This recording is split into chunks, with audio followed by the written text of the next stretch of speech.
जय श्री जगन्नाथ। नहीं सुना तो ये कहानी आपकी भक्ति और विश्वास को और मजबूत कर देगी। पुरी धाम, जहां हर गली में भक्ति की सुगंध बहती है और हर कोने में भगवान जगन्नाथ का नाम गूंजता है। इसी पवित्र नगरी में रहती थी एक मासूम सी कन्या, लक्ष्मी। एक भोली भाली लड़की जिसकी उम्र 25 साल थी, पर आंखों में संसार की सारी पीड़ा छुपी थी। मां और पिता दोनों को एक दर्दनाक हादसे ने उससे छीन लिया था।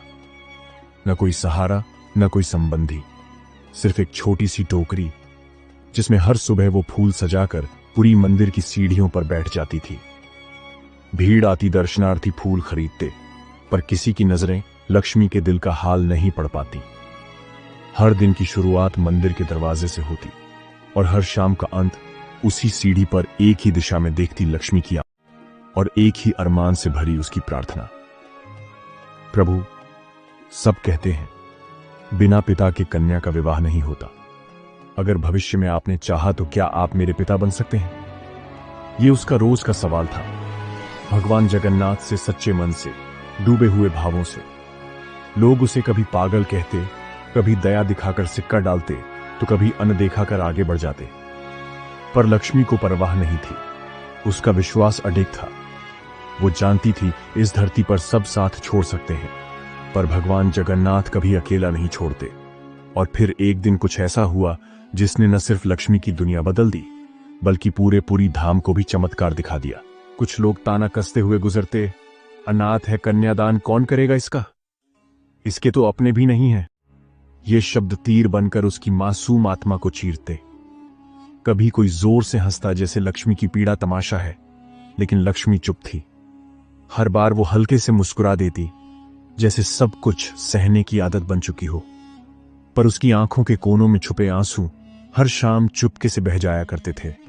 रात को जब वो अपनी छोटी सी झोपड़ी में अकेली बैठती, सन्नाटा चारों ओर होता, पर उसके मन का कोना हर रात आवाज लगाता, हे प्रभु, आप सबके दुख हरते हैं, क्या आप मेरी भी प्रार्थना सुन रहे होंगे ना? वो धीरे धीरे भगवान जगन्नाथ की मूर्ति से बात करती, अगर कभी मेरे जीवन में कोई आए तो कृपया मेरा कन्यादान आप ही करना प्रभु। आप ही मेरे पिता हैं, आप ही कुल के रक्षक। उसकी ये प्रार्थना कोई साधारण प्रार्थना नहीं थी। ये उस विश्वास का दीपक था जो आंधियों में भी नहीं बुझता। लोगों ने भले उसे अनदेखा किया हो, लेकिन भगवान जगन्नाथ कब तक चुप रहते?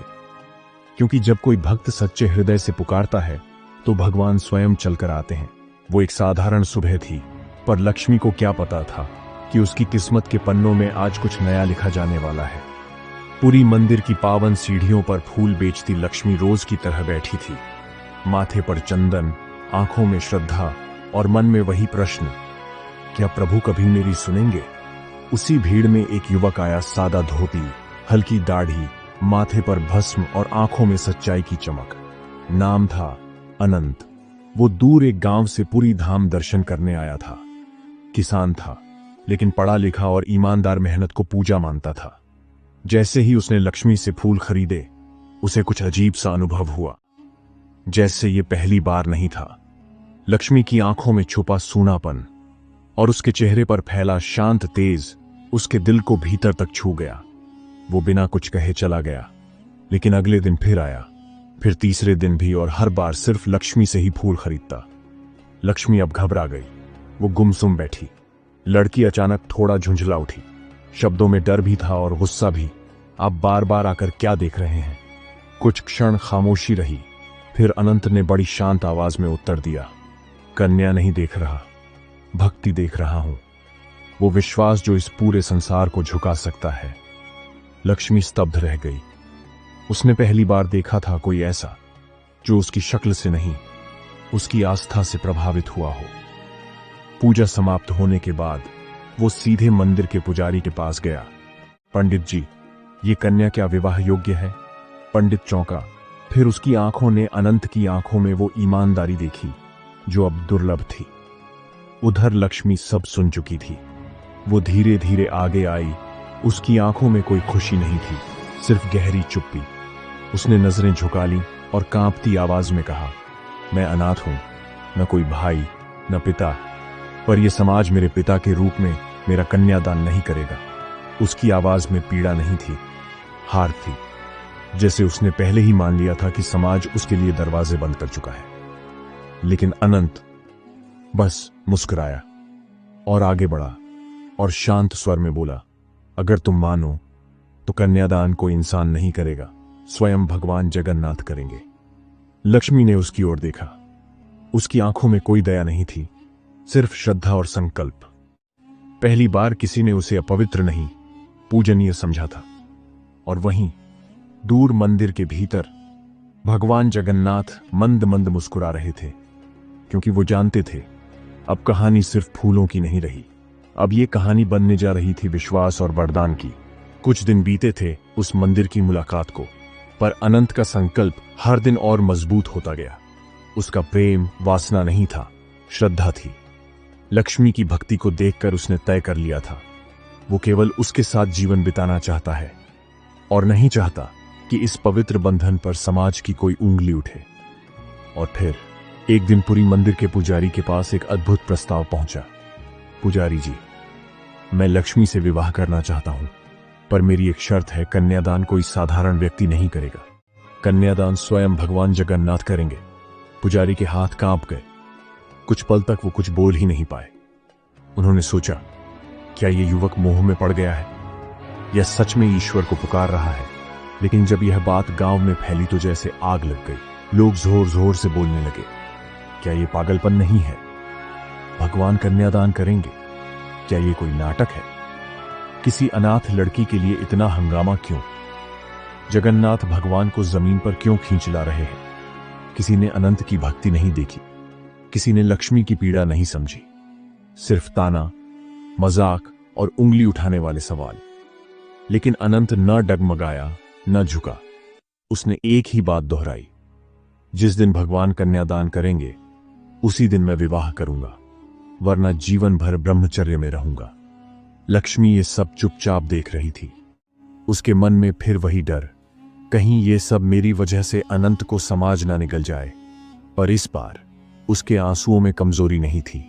उसकी आत्मा जान चुकी थी, जब कोई भक्त सच्चे मन से भगवान को पुकारता है तो भगवान प्रकट होते हैं और सारा संसार झुकता है। अब देखना यह था, क्या भगवान जगन्नाथ इस पुकार का उत्तर देंगे या समाज की हंसी इस प्रेम और श्रद्धा को कुचल देगी। जब अनंत ने सार्वजनिक रूप से यह घोषणा की कि भगवान जगन्नाथ स्वयं लक्ष्मी का कन्यादान करेंगे, तो यह बात धीरे धीरे मंदिर परिसर की दीवारों से निकलकर पूरी धाम की गलियों में गूंजने लगी। भीड़ इकट्ठा होने लगी। लोग अब सिर्फ फूलों की दुकान पर नहीं, किस्मत और भक्ति की परीक्षा पर चर्चा करने लगे थे। मंदिर के पुजारी, वेदों के विद्वान और ब्राह्मण समाज के मुखिया सभी एकत्र हुए। उन्होंने एक स्वर में विरोध किया, यह अज्ञानता है। शास्त्रों में ऐसा कोई नियम नहीं है कि भगवान स्वयं मूर्ति रूप में कन्यादान करें। यह हमारी परंपराओं का अपमान है। धर्म की मर्यादा टूट जाएगी। लक्ष्मी फिर से डर गई। उसे लगा जैसे उसकी किस्मत एक बार फिर हाथ से फिसल रही है। लेकिन अब बात केवल धर्म और समाज तक सीमित नहीं रही, यह पुरी के राजा तक जा पहुंची। राजा ने मंदिर समिति को बुलाया, ब्राह्मणों से विचार विमर्श किया। फिर उन्होंने भारी सभा में कहा, यह एक असामान्य बात है, पर अगर यह युवक सत्य कह रहा है तो ईश्वर को कोई संकेत देना होगा। पूरा दरबार सन्नाटे में डूब गया। राजा ने अपना निर्णय सुनाया, यदि भगवान स्वयं किसी स्वप्न, संकेत या चमत्कार के माध्यम से यह स्वीकार करें तो ही यह विवाह संभव होगा, अन्यथा नहीं। सभा में शोर मच गया। कुछ लोग हंसे, कुछ फुसफुसाने लगे, ऐसा कब होता है? भगवान मूर्ति हैं, बोल नहीं सकते।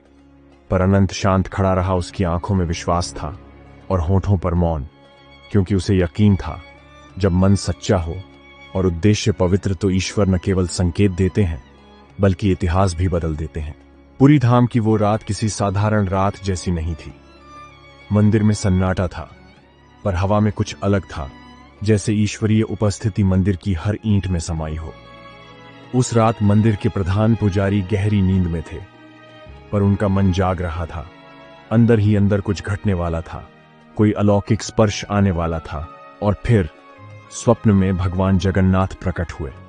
मगर इस बार वो केवल एक मूर्ति नहीं थे, उनका स्वर गूंज रहा था, नेत्रों में तेज था और चेहरा करुणा से परिपूर्ण। भगवान ने सीधे पुजारी से कहा, जिस कन्या के आंसू वर्षों से मेरे चरणों में गिरते रहे, जो हर रात मुझसे बात करती रही, हर दिन बिना किसी स्वार्थ के मेरी पूजा करती रही, मैं उसका पिता नहीं बनूंगा तो कौन बनेगा? पुजारी कांप उठे।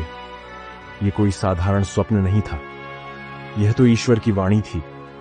भगवान आगे बोले, विवाह मंदिर के सिंहद्वार पर होगा और कन्यादान मैं स्वयं करूंगा, क्योंकि भक्ति का कोई नियम नहीं होता, बस भाव होता है।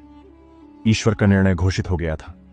पुजारी की नींद खुली, सारा शरीर पसीने से भीगा हुआ, लेकिन चेहरा शांत। वो उठे और कहा, प्रभु, आपकी इच्छा के सामने कोई धर्मशास्त्र नहीं ठहर सकता। भोर होते ही यह खबर पूरे पुरी में फैल गई। लोग अवाक थे। जो कल तक हंसते थे, आज उनके चेहरे पर मौन और विस्मय था, क्योंकि अब निर्णय इंसानों का नहीं रहा। अब स्वयं भगवान उतर आए थे, एक कन्या की लाज रखने। सुबह होते ही लोग अपने घरों से बाहर निकलने लगे। बुजुर्ग, स्त्रियां, बच्चे, पंडित, व्यापारी, सब एक ही दिशा में दौड़े जा रहे थे, जगन्नाथ मंदिर के सिंहद्वार की ओर। तभी मंदिर के मुख्य पुजारी गहरी भक्ति और आस्था के साथ सिंहद्वार की ऊंचाई पर खड़े हुए। उन्होंने भगवान को प्रणाम किया और फिर भरी आवाज में घोषणा की, पुरीवासियों सुनो, भगवान जगन्नाथ की आज्ञा है। जिस कन्या ने वर्षों से अपने आंसुओं से चरण धोए, जिसकी भक्ति ने प्रभु को पिता बनने पर विवश कर दिया, उस कन्या लक्ष्मी का विवाह आज यहीं सिंहद्वार पर संपन्न होगा और स्वयं भगवान जगन्नाथ होंगे उसके कन्यादाता। पूरी नगरी स्तब्ध रह गई। भीड़ में सन्नाटा छा गया। कई आंखों में आंसू आ गए, कई माथे श्रद्धा से झुक गए। जो कल तक उसे अनाथ कहते थे, आज वो उसकी किस्मत को देखकर मौन हो गए। लक्ष्मी को बुलाया गया। वो सादे वस्त्रों में धीमे कदमों से मंदिर की ओर बढ़ी। हाथ जोड़ते हुए लक्ष्मी ने कांपती आवाज में कहा, क्या आज मैं सच में किसी की बेटी बन गई? वो रो नहीं रही थी, वो भीग रही थी। ईश्वर की कृपा में, पिता के स्नेह में पूरी मंदिर के सिंहद्वार को फूलों, दीपों और वैदिक प्रतीकों से सजाया गया था। चारों ओर सुगंधित धूप जल रही थी। सिंहद्वार के ठीक बीच में एक पवित्र मंडप सजा था, जहां बैठी थी लक्ष्मी सिर झुकाए, और उसके सामने था अनंत नतमस्तक श्रद्धा में डूबा। मुख्य पुजारी ने वैदिक मंत्रों के साथ विवाह की विधियां प्रारंभ की। हवन कुंड की अग्नि भभकने लगी, पंचगव्य चढ़ाए जाने लगे और सभी देवताओं को साक्षी मानकर अनुष्ठान आरंभ हो गया। लेकिन ठीक कन्यादान के समय गर्भगृह में स्थापित भगवान जगन्नाथ की मूर्ति धीरे धीरे झूमने लगी, जैसे स्वयं प्रभु आनंद में डोल रहे हों। चारों ओर एक दिव्य प्रकाश फैल गया। भक्त अवाक रह गए। हर किसी ने स्पष्ट देखा, लक्ष्मी और अनंत के सिर के ऊपर नीले तेज का एक चमकता हुआ मंडल बन गया था, जैसे आकाश स्वयं उनकी रक्षा कर रहा हो। उस पल पुजारी भाव विभोर हो उठे। उन्होंने हाथ जोड़कर ऊंची आवाज में कहा, भगवान स्वयं यहां उपस्थित हैं, यह कन्यादान अब उनका है। लोग रोने लगे, कुछ मौन होकर नतमस्तक हो गए। आज ईश्वर ने पूरे समाज को एक उत्तर दिया, जहां भक्ति सच्ची हो, वहां ईश्वर स्वयं पिता बनते हैं। अग्नि को साक्षी मानकर फेरे लिए गए। मंत्रों की ध्वनि, देवताओं की उपस्थिति और भक्तों की आंखों से बहते आंसू, सबने मिलकर इस विवाह को स्वर्ग से भी ऊंचा बना दिया। जब पूरी दुनिया मुंह मोड़ लेती है, जब रिश्ते, रिवाज और समाज सब खामोश हो जाते हैं, तब एक द्वार ऐसा है जहां कोई खाली नहीं लौटता। वो सिंहद्वार सिर्फ मंदिर का प्रवेश नहीं, वो तो प्रभु की गोद है, जहां अनाथ को नाथ, तिरस्कृत को सम्मान और आंसू को आशीर्वाद मिल जाता है। जहां इंसानों ने ठुकरा दिया, वहां भगवान ने अपनाया। क्योंकि भगवान जगन्नाथ सिर्फ राजाओं के स्वामी नहीं, वो फूल बेचने वाली लक्ष्मी के पिता भी हैं। और यही सनातन सत्य है कि भक्ति का कोई धर्म नहीं, कोई जात नहीं, कोई नियम नहीं होता। उसका एक ही स्वरूप होता है, निष्कलंक प्रेम और समर्पण। यदि आपको ये कहानी ईश्वर की कृपा और भक्ति की शक्ति पर विश्वास दिला पाई हो, तो इस चैनल को जरूर सब्सक्राइब करें, क्योंकि यहां हर कथा सिर्फ कहानी नहीं, प्रभु से जुड़ने का एक माध्यम है। जय श्री जगन्नाथ।